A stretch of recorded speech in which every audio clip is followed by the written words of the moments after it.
Welcome back, everybody. In today's video, we are going to be covering two basic things. These are marking time and how to read basic symbol notation. So this is going to be a very quick video.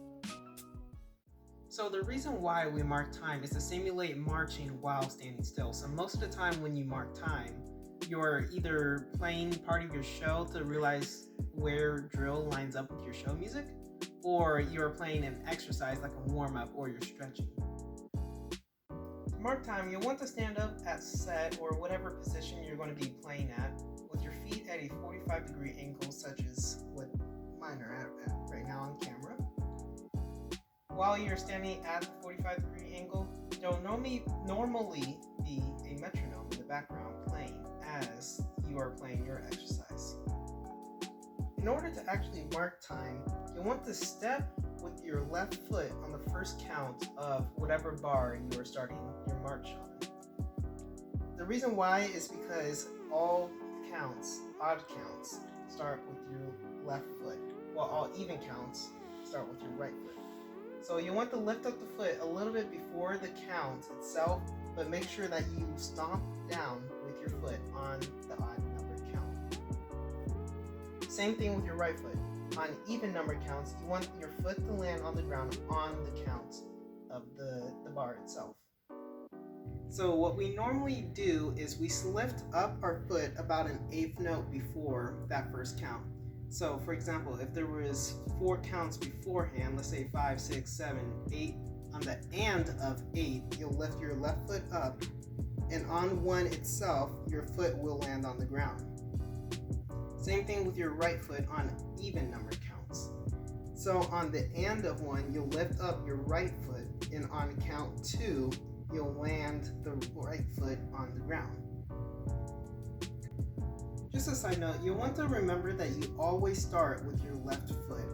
So there is no time you will ever start counting or moving with your right foot first. Just another side note, you don't want to lift your foot all that high off the ground. Maybe just like a little bit, just enough where it's not going to scrape the ground. Let's say if you move your foot back and forth a little bit. So just enough so that, let's say you're at like the beach or something and there's like sand over your, like the little white part of the shoe. You want to lift it up just enough where it's out of the sand. That's the example that Spencer always gives. For this part of the video, I'm going to be taking things a little bit differently. So I'm going to be using a voiceover as you have the sheet music for what I'm going to be talking about on screen. First, we're going to be starting with how to actually read the sheet music itself.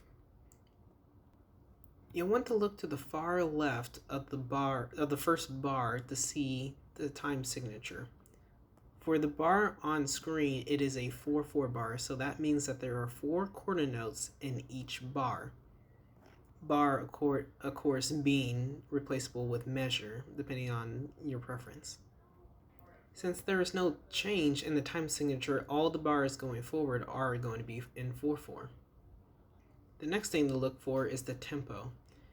As you can see up at the top of the bar, of the first bar, the tempo is 120 BPM or beats per minute. When you practice with a metronome, you'll want to set the metronome to that tempo so that you can see exactly how fast the exercise and the music is going to be. 120 is the typical beats per minute that you would see during a parade march. The next thing to look for are the rhythms. The majority of the rhythms on screen, or in the music as you can see on screen, are quarter notes. Following each quarter note is 3 counts of rest on counts 2, 3, and 4, meaning that on counts 2, 3, and 4, there is nothing that is being played. Note that on bar 3 and bar 8, those are not normal quarter notes. On bar 3, there is a tie between 2 quarter notes, so that means there is a note on count 1 and count 2 with a cutoff. Since it is a sis suck in the example, that means that on count 1 you will play the sis and the suck will happen on count 2. For bar 8, those are eighth notes. That means that there is a note on count 1 and a note on the and of 1, which we will be covering a little bit later on how to count eighth notes. The last thing to look for are the dynamics. So those are the volume of which you would play the notes at. The loudest you can play a note on cymbals are forte, with the second loudest being mezzo forte, the second softest being mezzo piano, and the softest being piano. There is a special dynamic called a forzando, which it only really applies to chokes. That dynamic itself means that there is a sudden cutoff in the sound, which of course for cymbals will count for a choke, but it is also used for horn instruments, so we still use it for cymbals. For the notations themselves, they are very similar to other percussion notes. For example, a crash in this example is an A on treble clef or a C in bass clef if you read mallet music. In the top of the music, there is normally a title that indicates what type of note it is. So for example, above a crash, it would normally have the word crash written out above the note. But if the text is not there, there are other ways of telling what note is which in terms of notation. For example, a cross choke will always have a staccato dot above it as well as an accent mark. A sizz and a sissuck will normally have the same markings as a buzz in snare music. And a tap will normally have a triangle instead of a circle on the note itself. In general, the notes will not deviate from A on treble clef or C in bass clef. They'll normally stay on the same part of the staffing unless there is something we call a split, but that is very rare in terms of how it is actually written out.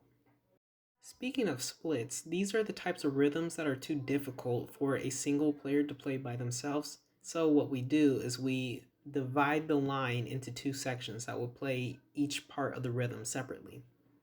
Typically, we'll name one half of the line A and one half of the line B, of which A and B are the different halves of the rhythm. For example, in bar 8 on screen, you will see that there are eighth notes which are too fast for you to play by yourself. So we would have A's play the first one on count 1 on the downbeat, and B's play the second note on the upbeat on the and of 1. So each half of the line has to focus on only their notes. To the audience, they hear one rhythm. Those are the basics of splits. They can get very complex when you talk about things like triplets, dotted quarter notes, or anything more exotic for notes, but those are beyond the point. The basic idea of splits is that there are two halves of the line that will play the notes of the rhythm separately. Just a quick side note, a downbeat lands on the counts of a bar, whereas the upbeats do not land on a regular count. For the eighth note example again, that would mean that the counts 1, 2, 3, and 4 land on the downbeats, whereas anything in between those four counts are called upbeats. For the eighth notes again, that would mean that all the upbeats that we would play are the and of 1, the and of 2, the and of 3, the and of 4, and etc. The way we would normally count that bar is 1 and 2 and 3 and 4 and, where the ands perfectly split the notes themselves or the counts of the bar. That is generally the easiest way to break down eighth notes when you're trying to count them loud or when you're trying to play them in a show.